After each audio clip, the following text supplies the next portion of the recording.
तो आज का न्यूज़ देखते हैं। 6 मार्च शुरू करते हैं। देखिए क्या headline. Why did Google delist some Indian apps from Play Store. अब देखिए क्या बात कर रही है। जैसे कोई भी आप ऐप क्या करते हैं, डाउनलोड करते हैं। तो कहाँ से डाउनलोड करते हैं? गूगल के प्ले स्टोर से। तो क्या हुआ है कि गूगल जो गूगल कंपनी है उसने बोला है कि हमारे जो पॉलिसी है उस पॉलिसी को कुछ ऐप वाले जो है नहीं फॉलो कर रहे, इसलिए मैंने उसको डी लिस्ट कर दिया। दूसरा बात क्या बोला, डी लिस्ट इसलिए किया गया कि पेमेंट इश्यूज को लेकर गूगल का कहना है कि हम चार्ज करेंगे, और जो चार्ज करेंगे वो हम इसलिए चार्ज करते हैं ताकि हमारा जो नेटवर्क है, जो हमारे यहाँ इकोसिस्टम है उस चीज के लिए बना हुआ, वहां भी तो हमें पैसे लगते हैं, इसलिए हम चार्ज करेंगे। तो क्या ये गलत है? गलत नहीं है, सही है, लेकिन एक रीजनेबल चार्ज होना चाहिए। ये चार्ज बहुत ज्यादा कर रहा है, 11 से 30% पर ट्रांजेक्शन। जैसे आपने कोई ऐप डाउनलोड किया, जैसे मान लीजिए नेटफ्लिक्स डाउनलोड किया, तो उसमें आपने सब्सक्रिप्शन लिया 1,000 का, तो 1,000 नेटफ्लिक्स पे नहीं जाएगा, उसमें से कुछ कट के जाएगा गूगल को। तो इसमें प्राइस रेज कर दिया, बढ़ा दिया। बात समझ गए कहानी क्या है इस चीज को। लेकिन बाद में फिर क्या हुआ, जब गवर्नमेंट ने इसमें इंटरवेंशन किया, फिर से कंपनी सबको लिस्टेड कर दिया। चलिए देखते हैं क्या है। What is the problem? Problem क्या है? At the heart of issue is Google's platform fee. तो जो फीस ले रहा है ना, उस चीज को लेके इशू है। कहता है for all in app purchases that involve a purely digital service such as an ebook purchase or an OTT streaming subscription, Google collects a fee of anywhere between 11 to 30% per transaction। तो चाहे OTT हो या कोई ई book हो, कोई भी digital service जब play store से डाउनलोड किया था, तो कितना कंपनी चार्ज कर रही है? 11 से 30% पर ट्रांजेक्शन पे। कहता this fee Google argues, Google ने बोला कि हेल्प्स द इकोनॉमी पे for Google play and develop the Android ecosystem. कि जो एंड्रॉइड सिस्टम डेवलप है, हमें उसके लिए क्या करना पड़ता है, तो पे करना पड़ता है, तो इसलिए हम फी अप्लाई करते हैं इस चीज को, व्यवस्था ऑर्गेनाइज को सही से चलाने के। The exact fee paid by each developer varies.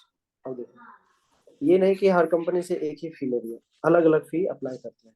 जैसे अगर कोई कंपनी का रेवेन्यू साल में $1 मिलियन से ज्यादा है, तो उसका जो है ये चार्ज करते हैं 50%। और जिस कंपनी का रेवेन्यू कितना है, 30% या 30% से ज्यादा, सॉरी, ये $1 मिलियन जो है पर साल, इससे अगर ज्यादा है रेवेन्यू, तो उसके चार्ज करते हैं ये 30%। ठीक है। यहाँ पे लिखा है कंपनी चार्जेस 15%। 15% किस पे करेगी? नहीं नहीं, गूगल जो है, जैसे कि जैसे मैट्रिमोनियल ऐप है, तो मैट्रिमोनियल अगर साल में $1 मिलियन कमाता है, तो मैट्रिमोनियल का जो ऐप कोई डाउनलोड करेगा, तो उससे कितना कितना परसेंट चार्ज करेगा? 15%। अगर मैट्रिमोनियल $1 मिलियन से ज्यादा पैसा कमाता है हर साल, तो उसको गूगल कितना चार्ज करेगा? 30% पर सब्सक्रिप्शन पे। समझ गया? यस सर, हाँ।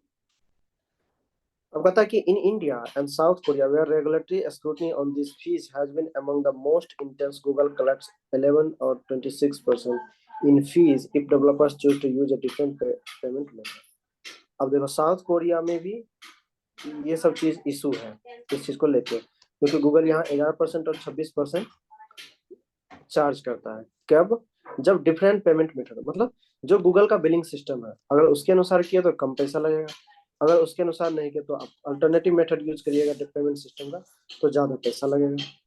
अब कहता है Indian developers like many global counterparts see this fee as a high price to pay some including. अब कौन कौन लोग इसमें मतलब काउंटर एक्ट किए हैं, काउंटर पार्ट्स हैं, तो भारत मैट्रिमोनी, डिज्नी हॉटस्टार, तो ये सब जो है कोर्ट गए CCI, और वहां पे इस चीज को सब अपनी बात रखे। फिर गवर्नमेंट का इंटरवेंशन हुआ, तो फिर क्या हुआ, इस चीज को फिर से लिस्टेड कर दिया गया।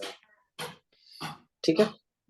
तो 10 कंपनी को, करीब 10 ऐप को गूगल बाहर कर दिया था प्ले स्टोर से, फिर उसको जोड़ दिया गया।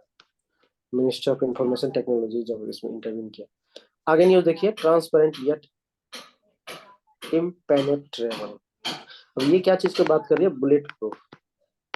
जो बुलेट प्रूफ ग्लास है ना, उसकी बात करी जा रही है कि जब उस पर कोई बुलेट लगती है ना, तो बुलेट लगती है तो वो ग्लास जो है क्यों नहीं टूटता है। इस चीज को तो समझते हैं थोड़ा सा। कहता है कि हाई स्ट्रेंथ का सेरेमिक मटेरियल होता है जिसको बोलते हैं सिलिकॉन नाइट्राइड। क्या है? Silicon nitride. ये क्या होता है? डुअल हार्डनेस स्टील, तो स्टील से भी ज्यादा हार्ड होता है ये। And layers of heavy nylon fabric. मतलब कि सिलिकॉन नाइट्राइड और डुअल हार्डनेस स्टील, स्टील से भी ज्यादा मजबूत मटेरियल, और layers of heavy nylon fabric, और नायलॉन फैब्रिक जो है यूज होता है। तो ये और ये तीनों मटेरियल यूज होता है बुलेट प्रूफ ग्लास में। कहता था द हार्ड सेरेमिक स्टॉप्स, तो जो हार्ड सेरेमिक है ना, वो क्या करता है? बुलेट को जो आती है तेजी से उसे रोकता है, उसके एनर्जी को कम कर देता है, स्पीड को। ठीक है। उसके बाद जब ये पहला लेयर पार कर जाता है ग्लास को, तो फिर उसके बाद क्या करता है ये? तो जहां पे हिट किया तो इसका स्पीड घट गया, और उसके बाद जाल तरह स्ट्रक्चर बनता है अंदर में, तो उसमें इसको उलझाए रखता है बुलेट को। तो कहता है a textile bullet proof waste is fashioned of 16 to 24 layers of nylon cloth of heavy weight। तो जो कपड़ा होता है ना बुलेट प्रूफ कपड़ा, तो वो उसमें कितना लेयर होता है? 60 से 24 लेयर होता है नायलॉन का। कहता this the layers are stitch together like a queen. तो ये जो कपड़ा कपड़ा है, जो बुलेट प्रूफ कपड़ा है, तो ये क्या होता है? जैसे रजाई में क्या करते हैं, कपड़ा पे कपड़ा उसको स्टिच किया था, सिलाई किया था, तो उसी तरह इसे तैयार किया जाता है जो कपड़ा वाला बुलेट प्रूफ होता है।